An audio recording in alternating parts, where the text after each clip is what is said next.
Hello guys, ఈరోజు మన recipe వచ్చేసి సింపుల్ అండ్ టేస్టీ కొత్తిమీర రైస్ అండి.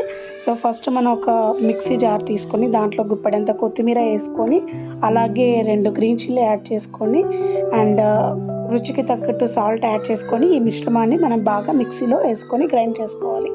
గ్రైండ్ చేసుకున్న తర్వాత పేస్ట్ అనేది మనకి ఇలా తయారవుతుంది. ఇలా తయారైన తర్వాత ఫస్ట్ మనం ఒక కడాయి పెట్టుకొని ఆయిల్ వేసుకొని ఒక తాలింపు గింజలతో పాటు ఆనియన్స్ వేసుకొని వేగనించాలి. వేగనిన తర్వాత దాంట్లో క్యారెట్ ముక్కలు అండ్ టమాటో ముక్కలు వేసుకొని పచ్చి స్మెల్ పోయేంత వరకు మనం వేగనించాలి. వేగనించిన తర్వాత దీంట్లోకి మెయిన్ ఇంగ్రీడియంట్ వచ్చేసి జింజర్ గార్లిక్ పేస్ట్ అండి.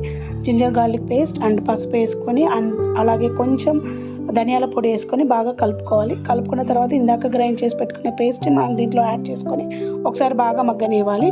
మగ్గనిచ్చిన తర్వాత మనం వైట్ రైస్ని దీంట్లో యాడ్ చేసుకొని ఒకసారి బాగా కలుపుకొని 2 నిమిషాలు అలా వదిలేస్తే మనకి ఎంతో రుచికరమైన కొత్తిమీర రైస్ అనేది రెడీ అయిపోతుంది.